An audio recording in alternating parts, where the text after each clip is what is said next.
नमस्कार, red network में आपका बहुत स्वागत है। मैं हूं योगेश चक्रवर्ती। 2019 के लोकसभा चुनाव से पहले 5 राज्यों के विधानसभा चुनाव को फाइनल से पहले का सेमीफाइनल करार दिया जा रहा था। अब सेमीफाइनल का रिजल्ट आ चुका है, परिणाम आ चुका है और कहा जा रहा है कि इस नतीजे के साथ ही जो राहुल गांधी कांग्रेस के अध्यक्ष हैं, उनका वनवास खत्म हो चुका है। बीजेपी की उल्टी गिनती शुरू हो गई है।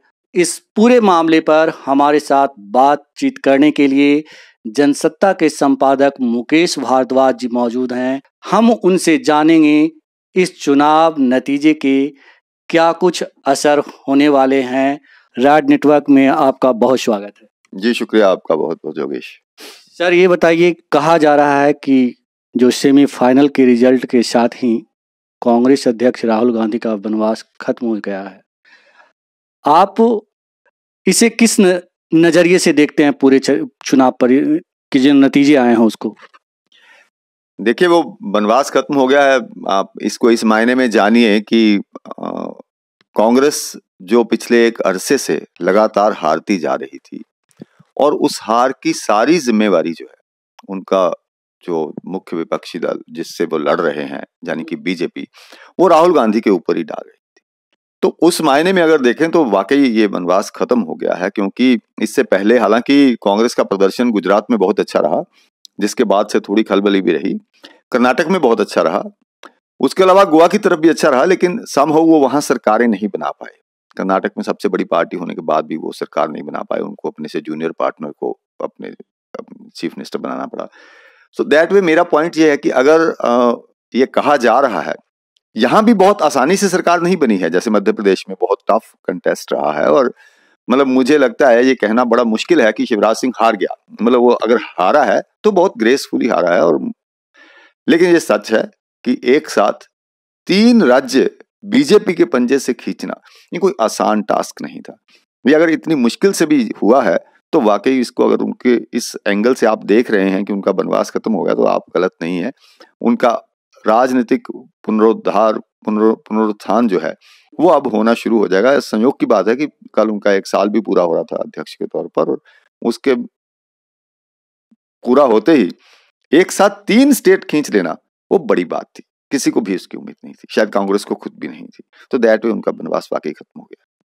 सर, ये बताएं कि जिस तरह से राहुल गांधी को एक लोगों का तंज का सामना करना पड़ रहा था, अब जब चुनाव नतीजे आ चुके हैं और उनके पक्ष में आया है, तो क्या ये चुनाव नतीजे उनके लिए संजीवनी का काम करेगा और आपके नज़र में इसका राजनीतिक महत्व क्या है?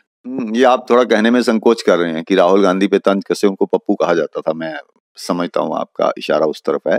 तो अगर आपने आज के बहुत सारे अखबारों में देखा होगा तो उन्होंने कहा कि ये पप्पू के तौर पे जो राहुल गांधी है उसकी बाकायदा श्रद्धांजलि हो गई है और अब जो है एक नए राहुल गांधी जो है इस संघर्ष में जो है उभर कर सामने आए हैं।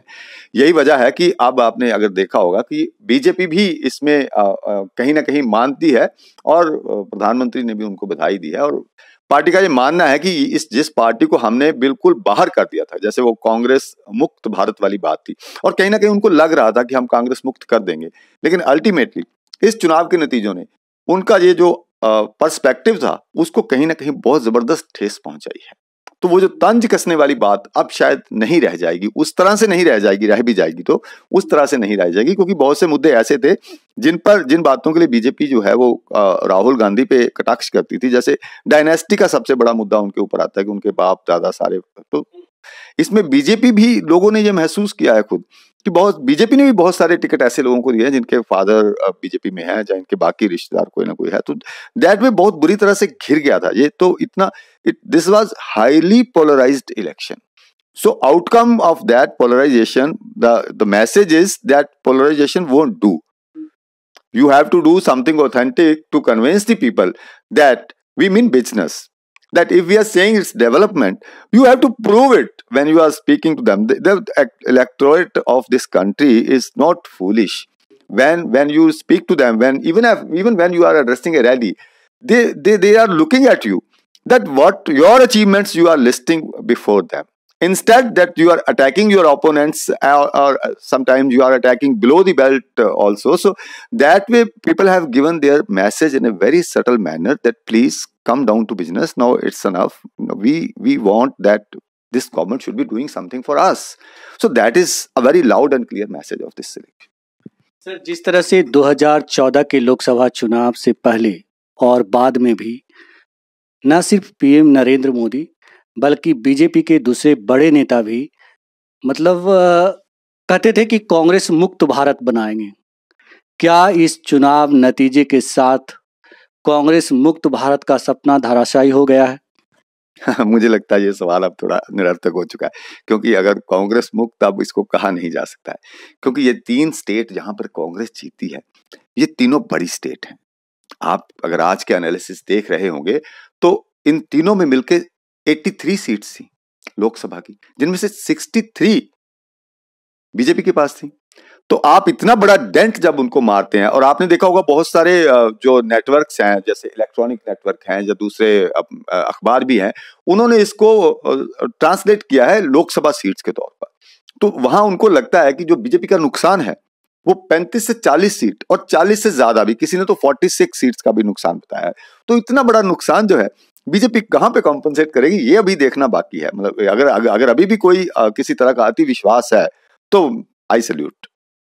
सर, जिस तरह से राजस्थान, मध्य प्रदेश और छत्तीसगढ़ में पीएम नरेंद्र मोदी और एक बीजेपी का बहुत ही अहम चेहरा योगी आदित्यनाथ जो यूपी के सीएम हैं, इन्होंने ताबड़तोड़ रैलियां की, जनता को बताने की कोशिश की अपना एजेंडा। बावजूद इसके यहाँ इन तीनों राज्यों में चुनाव हार जाना, क्या लगता है कि जनता इनको नकार रही है? See, as far as the Prime Minister is concerned, he's very eloquent. When he addresses the people, he has a direct mass appeal to the public. But when enters Yogi Adityanath, things get a bit different turn. वो वैसे नहीं है, वो उन्होंने एक entire नया shift दे दिया पूरे इलेक्शन को, एक हिंदुत्व का शिफ्ट दे दिया। अगर आप इलेक्शन में जाकर कोई ये बताने की बजाय कि आपने क्या विकास किया है, जनता के लिए क्या काम किया है और जनता आपको क्यों वोट डाले, अगर आप वहां पे जाके हनुमान जी की जाति बताएंगे तो आप अगर उसका आउटकम इस तरह का चाहते हैं तो मुझे मतलब काफी तकलीफ है।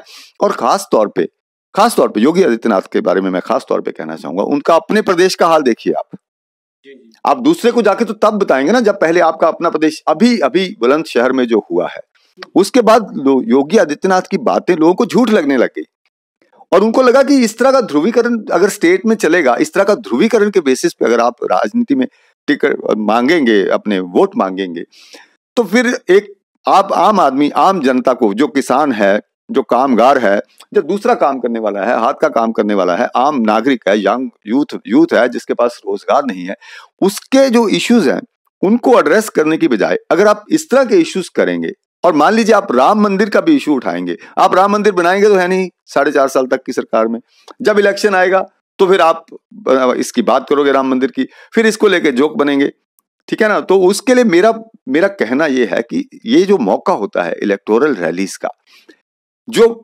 जनरल इलेक्शन होता है, during that perspective is entirely different, because at that time people expect you to make promises to them. They want to know, because you go to them and you tell them that we will do this for you. But when after 4.5 years you go to the public, then they ask, what have you done? Then they make you recall, sir, you said this, what happened to that? You said you will get employment, what happened to our employment? You said you will be debt ridden, there will be no debt with the farmers. You will ask them, but what about my debt? So there are so many issues which when you have to win the election, when you said that everybody will get 15 lakh rupees in their pocket, so maybe then you call it a jumla. But after 4.5 years, then if you go to them with more promises, then nobody would believe you. You have to make them believe that we meant business, we did this for you, this is what is pending, and by next election, if you give us chance, we'll give you this also. So people are expecting this. People are not expecting this, that you go with new promises or you same new wine in old bottle. So nobody was going to. Sir ये बताएं कि जिस तरह से 5 राज्यों के विधानसभा के चुनाव आए, चुनाव नतीजे आए, उसके बाद देश के कई बड़े नेताओं ने, कई पार्टियों के बड़े नेताओं ने ट्वीट करके, बयान जारी करके कहा कि बीजेपी की उल्टी गिनती शुरू हो गई है। आपको क्या लगता है कि बीजेपी की उल्टी गिनती शुरू हो गई है या ये कहना अभी जल्दीबाजी होगा? नहीं, मुझे लगता है ऐसा कहना बहुत जल्दबाजी होगा, क्योंकि मेरा अभी भी ये मानना है कि ये तीनों इलेक्शन का भी जो रिजल्ट है वो कोई लैंडस्लाइड विक्ट्री नहीं है कांग्रेस के लिए। मध्य प्रदेश में उनके पास बहुमत नहीं आया, चाहे वो 2 सीट से कम रहा, सो अभी वो वहां के सिकंदर नहीं है। राजस्थान में उन्होंने बहुत मर पीट के सरकार बनाई है, काफी देर तक अटका रहा रिजल्ट, और छत्तीसगढ़ में ऑफकोर्स उनके पास अच्छा मैंडेट जो है उनको मिला है। मेरा पॉइंट है ये बहुत जल्दबाजी की बात है। कई बार क्या होता है कि नेशनल लेवल पर इतने बड़े बड़े इशू दूसरे भी होते हैं, या लोकल लेवल पर भी, या कई बार आपके पास जो मैसेंजर जा रहा है सरकार का मैसेज लेके, जैसे कि मान लीजिए दूसरे स्टेट्स के लीडर्स जाते हैं, तो लोग उनको उनके नजरिए से देखना शुरू कर देते हैं। जैसे मैंने आपको बताया योगी आदित्यनाथ, आप देखते हो कि आपके अपनी स्टेट में क्या किया आपने, तो आप उससे अंदाजा लगाते हो कि आप यहाँ के लिए जो कह रहे हो वो कितना सच है। तो इसको ये कहना थोड़ा सा भी जल्दबाजी है, और अभी समय भी है, 6 महीने हैं अभी तक मुझे लगता है कि इसके बाद बीजेपी भी जरूर इसके ऊपर विचार करेगी, और and they have enough time to compensate this loss. I don't know, they are known for managing their election very well. They had been doing this in the past. Rather, the president is called, master strategist. So I don't know what strategy would they now frame up. But of course, it's a bit of a hurry to call it the countdown of the BJP. Sir ये बताएं कि आपने छत्तीसगढ़ की बात की। छत्तीसगढ़ में रमन सिंह एक बड़े चेहरे थे और उनके मुकाबले कांग्रेस का कोई चेहरा नहीं था। बावजूद वहाँ बीजेपी बुरी तरह परास्त हुई। क्या लगता है इसकी क्या वजह है आपको? आपका सवाल बहुत वाजिब है, लेकिन मैं इसका जवाब पहले भी मेरे से जब भी ये पूछा गया है, मेरा ये कहना है कि देश में 2 तरह से चुनाव में वोट डाला जाता है। एक इसलिए डाला जाता है कि इसको जिताना है, एक इसलिए डाला जाता है कि इसको हराना है। तो छत्तीसगढ़ में हराना था, उसमें जीत कौन रहा है वो मायने नहीं है। आपको याद होगा जब इलेक्शन लोकसभा का हुआ 2014 में, इतनी लैंडस्लाइड सीट्स जो है बीजेपी को मिली, तब ये कहा गया कि बीजेपी ने जिसको भी टिकट दे दिया वो जीत गया, जो कि सच था। ऐसे बहुत से चेहरे आपको पार्लियामेंट में दिखेंगे जिनके बारे में आपने सोचा नहीं था कि ये जीत जाएंगे। ऐसे बहुत से नाम आपको मिलेंगे जिनके बारे में आपने सोचा नहीं था जीत जाएंगे। तो जब पब्लिक को हराने के लिए वोट डालना है तो वो ये नहीं देखती कि जीतता कौन है, फिर वो चाहे पप्पू हो, चाहे टप्पू हो, चाहे पड़ोसी हो, चाहे कोई हो, वो जीत जाएगा। वो रेलिवेंट है नहीं है वो बाद की बात है। इस देश में बहुत ऐसे उदाहरण हैं, ऐसे बहुत सारे उदाहरण हैं जब ऐसे नेता जो है देश की बागडोर संभालने लगे, जैसे एचडी देवेगौड़ा देश के प्रधानमंत्री बने, इंद्र कुमार गुजराल देश के प्रधानमंत्री बने। ऐसे बहुत से ऐसे उदाहरण हैं। लोग टॉप लेवल पर पहुंच गए जिन्होंने ना खुद सोचा था ना लोगों ने सोचा था कि ये कभी इस लेवल पर पहुंच जाएंगे। तो कई बार सर्कमस्टांसेस, हालात के बाद ऐसा फैसला करते हैं। तो लोगों ने, मुझे लगता है कि उनका वो इतना तंग थे कि उन्होंने वोट हराने के लिए डाला, ये नहीं सोचा कि जीतेगा कौन। तो फिर कोई जीत जाए, तो वहां पर कांग्रेस एक बड़ा विकल्प था और कोई बड़ी पार्टी दूसरी लोकल थी नहीं, इसलिए कांग्रेस जीत गई। अभी आपने बताया कि ये कहना जल्दीबाजी होगी कि बीजेपी का काउंटडाउन शुरू हो गया है, लेकिन जिस तरह से राजस्थान, मध्य प्रदेश और छत्तीसगढ़, ये जो 3 स्टेट हैं, यहाँ बीजेपी की स्थिति बहुत ही मजबूत है और पहले से थी। और यहाँ कहा जाता है कि आरएसएस का भी एक गढ़ है और आरएसएस की भी स्थिति यहाँ काफ़ी मजबूत है। इसके बावजूद इन तीनों स्टेट में बीजेपी के लिए एक हार का सामना करना, क्या लगता है कि बीजेपी के साथ संघ भी हार गई? देखिए, कठिन चुनौती है बीजेपी के लिए। आरएसएस का संगठन जो है उससे मजबूत कोई संगठन नहीं इस समय देश में। अगर आप देखें कि संगठन की ताकत जिसके पास कोई असल में किसी ऑर्गेनाइजेशन के पास इस समय देश में है तो वो आरएसएस है। और and they are very committed to their organisation. उनका मतलब उसमें कहीं किसी किस्म का कोई फ्लॉ नहीं है, वो एकदम ब्लाइंड कमिटमेंट है कि हम आपके हैं, आप जिसको दे रहे हो वही है।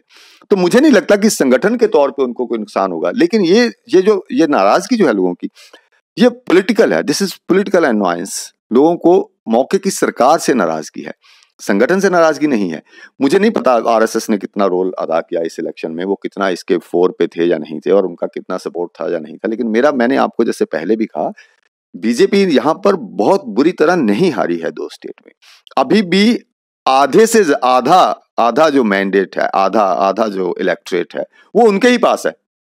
अब उनको ये देखना है कि उनका जो लॉस है वो उसको कैसे कॉम्पनसेट करते हैं, क्योंकि अगर वो हिंदी बेल्ट में अपना लॉस कॉम्पनसेट नहीं करेंगे तो फिर उनके बुरे दिन समझिए कि आने ही वाले हैं। सर एक चीज बताएं कि विधानसभा चुनाव के नतीजे आने से ठीक एक दिन पहले बिहार के जो मंत्री हैं आरएलएसपी के उपेंद्र कुशवाहा जी, उन्होंने एनडीए का साथ छोड़ दिया, कैबिनेट से इस्तीफा दे दिया, और साथ में उसके बाद उन्होंने आरोप भी लगाया कि प्रधानमंत्री जो हैं वो हर मोर्चे पर नाकाम रहे हैं, बिहार से किए गए वादे को पूरा नहीं किए हैं। इसको आप किस तरह से देखते हैं? देखिए योगेश, ये इलेक्शन का टाइम है, अब तो ये सब कुछ होगा। अब अभी ये बीजेपी की तरफ हो रहा है, बाई चांस संयोग की बात है, क्योंकि सत्ता बीजेपी के पास है। थोड़े दिन में ये कांग्रेस की तरफ भी होगा। जैसे आप नोटिस करेंगे कि एसपी और बीएसपी उन्होंने मध्य प्रदेश में कांग्रेस का सपोर्ट किया है, लेकिन इनमें से एक ने कहा कि हम दिल पे पत्थर रखकर कांग्रेस को सपोर्ट कर रहे हैं, हमारा ना तो इसकी नीतियों से सहमति है। ये वो इस बात के लिए मशहूर है कि कभी उन्होंने ये कहा था कि एक नागनाथ है, एक सांपनाथ है। सो मेरा पॉइंट ये है कि ये सब जो पॉलिटिकल कॉम्बिनेशन है ये अब बनेंगे और बिगड़ेंगे, तो मुझे नहीं लगता वो इतना मायने रखता है। लेकिन ऑफ कोर्स एक सेटबैक तो होता ही है, जब भी आपका कोई अलाई आपको छोड़ के जाता है तो एक सेटबैक होता है। जैसे जब आप इलेक्शन हार जाते हैं तो आपको बाकी सबने तो आपको तंज कसने ही है, क्योंकि आप हार गए। तो जब आपका अपना जैसे शिवसेना भी जब आपके ऊपर तंज कसती है तो वो आपको तकलीफ देने वाली बात होती है। तो ये एक तकलीफ वाली बात तो जरूर है कि जब आपका जो साथ का कॉन्स्टिट्यूएंट है वो छोड़ के अपना रास्ता अलग करता है, और अलग करते करते वक्त मैं तो उम्मीद नहीं करता कि वो कोई प्रधानमंत्री की तारीफ करता या किसी की तारीफ करता। तो वो जो उन्होंने कहा है वो तो उनके अपने विचार हैं, मुझे नहीं पता उसके बीच में आपस में किस तरह का था। ये बताएं सर कि इसका उपेंद्र कुशवाहा का एनडीए से जाना बिहार की राजनीति पे कितना असर डालेगा, और नीतीश कुमार के लिए कितनी बड़ी मुश्किल है ये? अब देखिए, अब इसमें बड़ा जोखिम है बिहार के मामले में।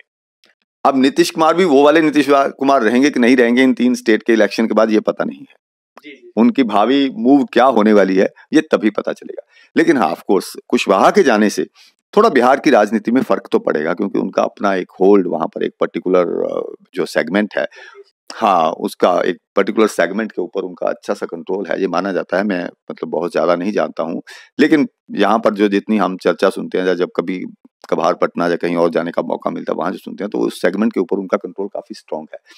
सो जब आप किसी एक कॉम्बिनेशन के तौर के ऊपर इलेक्शन लड़ते हैं, किसी अलायंस के तौर पर इलेक्शन लड़ते हैं, तो नेचुरली आपको उन सबका फायदा होता है। वो नुकसान बीजेपी को होगा, लेकिन वो फायदा उनको कितना होगा, क्योंकि लोकसभा कॉन्स्टिट्यूंसी कोई छोटी कॉन्स्टिट्यूंसी नहीं होती है, बहुत बड़ी कॉन्स्टिट्यूंसी होती है। आपका जो लिमिटेड एरिया ऑफ इन्फ्लुएंस होता है, आपका वाइडर वो रेंज नहीं होती है। आज भी लोग कहते हैं कि अगर नेशनल पार्टी है तो सिर्फ एक ही है देश में, कांग्रेस। हालांकि अब ये इतना आसान नहीं है कहना, क्योंकि अब बीजेपी भी नॉर्थ ईस्ट में, जहां पहले उनका कोई आधार नहीं था, वहां भी है, साउथ में भी वो लोग चले गए हैं, तो इसलिए वो ठीक है। लेकिन यहाँ पर तो मैं कहूंगा कि उनका थोड़ा एक लिमिटेड इन्फ्लुएंस है। वो कैसे होता है आगे आने वाले दिनों में देखना होगा। सर, रेड नेटवर्क से बात करने के लिए आपका बहुत शुक्रिया। आपका बहुत बहुत शुक्रिया, थैंक यू सो मच। तो ये थे जनसत्ता के संपादक मुकेश भारद्वाज जी, जिन्होंने प्रत्येक सवाल पे अपना बेबाक राय दी।